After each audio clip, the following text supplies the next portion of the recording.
What's up, guys?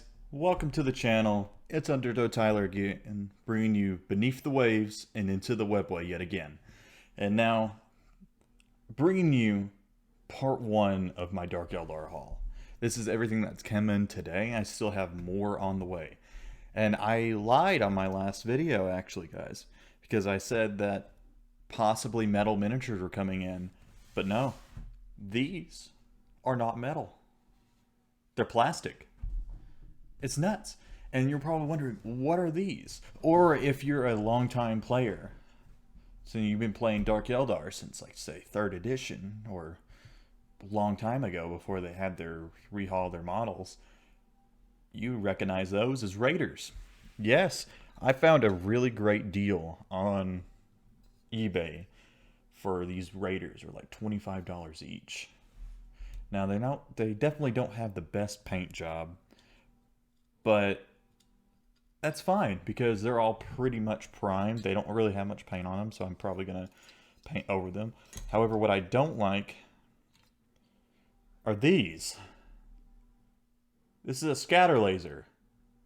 So that's a scatter laser, and right here is a shuriken catapult for craft worlds. So why is these Dark Eldar vessels carrying Eldar craft world weaponry? I have no idea. Maybe I'm on a hunch because I haven't looked this up or anything. Because I have only played Dark Eldar since 7th. So I'm a relatively newcomer to the Dark Kin.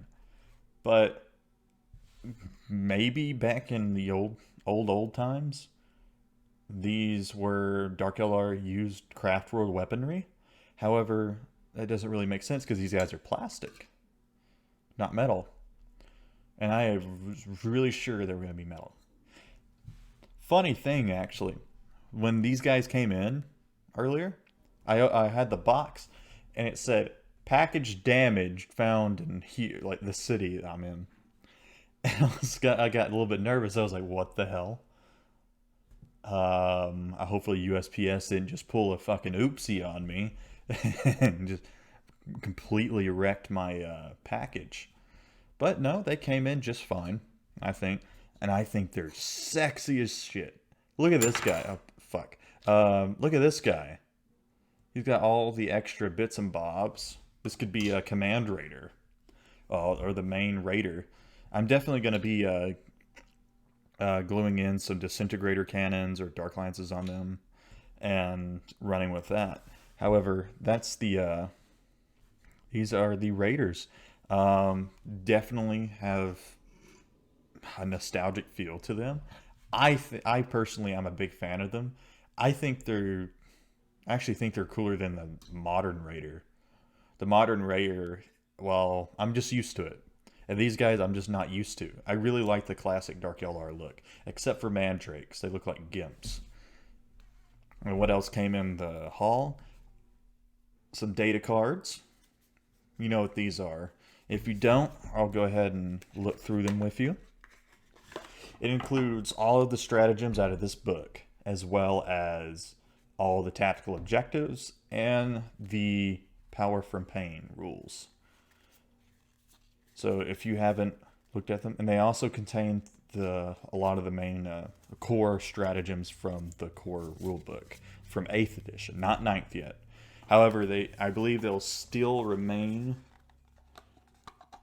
relevant until the next Dark Eldar Codex comes out, whenever that could be.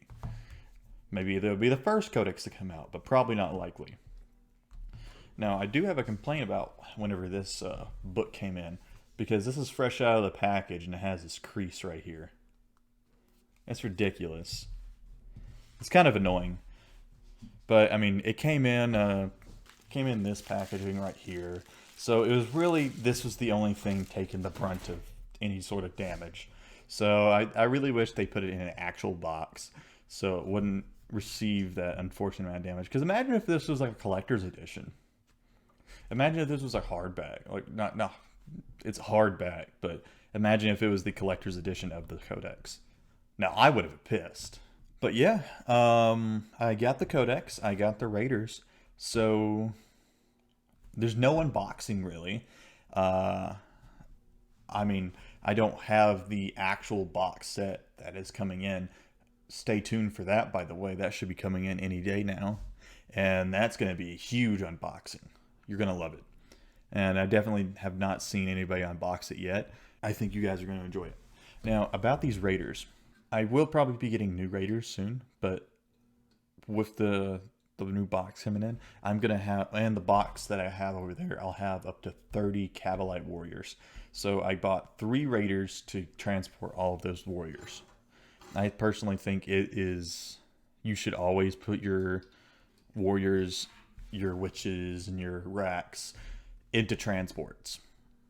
I think you should always do that no matter what, because Eldar are way too flimsy to be on foot. Maybe except for racks. Racks can take some damage, but warriors, they'll start running. Everyone will start running. Everybody will start taking hits. Everybody gets exposed. I definitely need to fix them up a little bit more before I actually field them. I might even give them like a custom base or something, but who knows? Anyway, let's go ahead and go to the Raider data sheet. And you get a good look at the codex too while you're at it. I've already had this codex before, but I'd sell it with the lot I sold because I advertised it. So I decided, hey, get a new codex. So the Raider, open topped. That's a huge rule. But let's go into the core stats. So it's 5 power level, and whatever points it is right now. It's also a dedicated transport, and it has a degrading wound chart, unfortunately. Now, its movement is 14 inches at max, goes down to 10, then goes down to 6. Weapon skill 4, so it's actually a very adept vehicle in melee. Ballistic skill 3, goes down to 4, goes down to 5, unfortunately. Strength 6, toughness 5. Can be toughness 6 with a homunculus, though. Don't forget that. Wounds 10. Attacks 3, goes down to D3, goes down to 1. Leadership 7, you're not really going to worry about that most of the time. And a save of 4 up, which is pretty good, pretty alright. It could be better. Now, it's, of course, a single model equipped with either a Dark Lance or a Disintegrator Cannon, and it has blade veins. But more often than not, you're probably going to use as close combat weapons for Strength 6. Unless you're attacking Marine equivalents or Guard equivalents. So the Dark Lance, we've been over it before. Strength 8, -4, D6 damage. However, the Dark Lance becomes an assault weapon when equipped on a vehicle. So these guys can run around as fast as they can, firing shots. Does not matter. And the Disintegrator Cannon is Assault 3 in itself. And there's a huge big debate between Disintegrator Cannon and Dark Lance. For one, I'm a fan of Dark Lances, but Disintegrator Cannons take out Marines like nobody's business. It has, like, goodbye Primaris. It's 2 damage each. And plus, it can target vehicles pretty well, too. However, I prefer having that more guaranteed to shoot with the Dark Lance. I believe Disintegrator Cannons really do belong on Ravagers, and Dark Lances belong on Raiders. That's my personal opinion, though. You can have a different opinion. It's really either way. I wouldn't call it an upgrade or anything. I'd call it more of a side grade, because you're replacing the extra strength with rate of fire. So that should, in theory, equal out to about the same damage output. Unless, like, if you get perfect rolls, then 3 shots equals 6 damage, and 1 shot equals 6 damage. So it's pretty much same damage potential and pretty similar damage output. Just one has a higher rate of fire and less strength. You can also take Splinter Racks, which Splinter Racks, I'll get into that in a bit. This model may take items from the vehicle equipment list. So if you go to the vehicle equipment list, get a good look at some of them armies while we're at it. Vehicle equipment list, chain snares, grizzly trophies, phantasma grenade launchers, and shock prows. Pretty much you're going to be using the shock prow almost every time. If last time I checked, it's 1 point. There's really no reason not to check it. Grizzly trophies, you're probably almost never going to take. Phantasm Grenade Launcher, maybe, but you can. I'd save up on those points personally. Definitely don't rely on leadership in this edition of 40k, 8th edition. 9th edition may change that though. But let's look at the chain snares real quick while we're at it. I'm actually kind of curious. I haven't seen them yet. So, chain snares. Reroll hit rolls of 1 whenever it attacks with its blade veins. So, that's completely useless if you have an Archon. Or a Succubus. Because Archons reroll 1s, if I remember correctly. Yes, they reroll hit rolls of 1. Succubuses reroll 1s. Yeah, so that's also a completely useless item unless like you're moving out of range of everything and you're trying to get your raider into combat, which I don't believe you should ever do. Now, the main thing you want to take this for is the open top. All Dark Eldar vehicles have open topped if they're transport. Now, it just means that the units aboard can fire as if they could see from the vehicle, which is amazing because it essentially gives your Cabalite warriors a bubble to shoot from, which I think is absolutely fantastic. You can equip your Cabalite warriors inside with a Dark Lance, and you have like 2 Dark Lances. You can have a blaster, 2 blasters in there, and go to town on anything that gets within range. Personally, that's one of my favorite units. But if the raider falls back, the troops on the inside cannot fire. It is also hovering, so you measure from the hull instead of its base. I guess whichever is closer, so you'd have it on a base and just measure from the base. Has a Night Shield, so it has a 5-up invulnerable save, which is very necessary, especially with units like these. Kind of suffers from the same demon saves, where you really don't have a great save and you mainly rely on that 5-up invulnerable. Because anything shooting this raider is going to be hitting at least with a -1. And technically, bolters can take down the raider. As always, bolters were able to take down raiders back in 7th, if I remember correctly.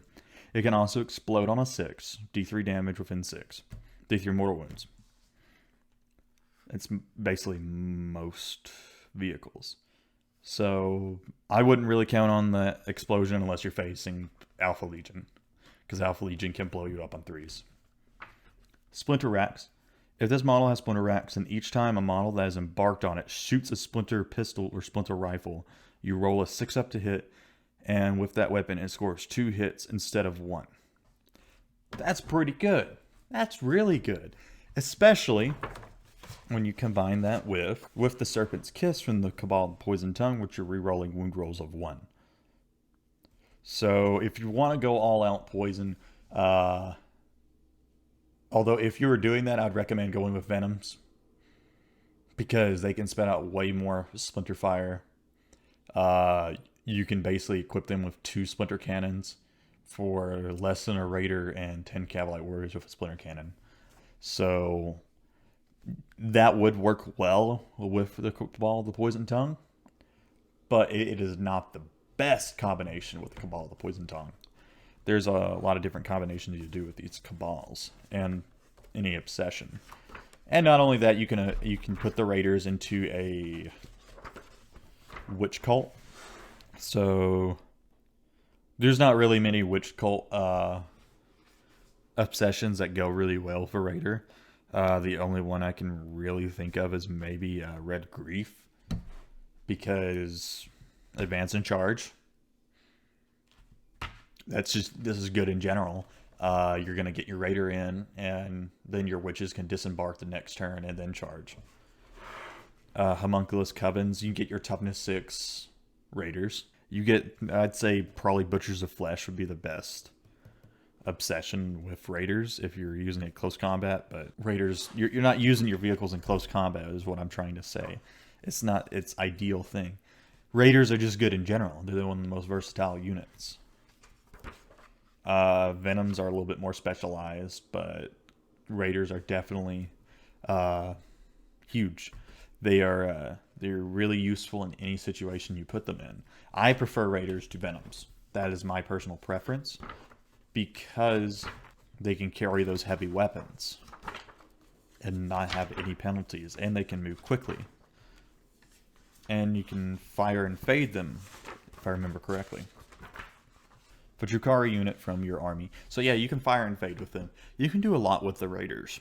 You're not restricted as the Chaos Space Marines are, to where most of their stratagems affect a specific unit, or they don't affect vehicles at all. In Dark Eldar, you are encouraged to take as many vehicles as possible, and I just bumped the camera. I apologize for that. But yeah, you are, with Dark Eldar, you are one of the most versatile. You have some of the most versatile transports in the game, and I can't wait to run these guys because I love Raiders. I love Scourges. I'm a big fan of the Cabals. It's one of the reasons why I started 40K. So, guys, if you enjoy Raiders too, let me know in the comment. Actually, if you enjoy Raiders or Venoms, let me know in the comments. How about that? Or to tell me what is your favorite transport in the game. I would say definitely these Raiders are my personal favorite transport. I know a lot of people would probably say Rhinos. Probably not so much in this edition, but it's a classic. But until then, you guys have a great night. You can go above the waves and back into real space because I'm letting you go for now. Now you guys have a great night. Sleep tight. This has been Undertow Tyler, signing out.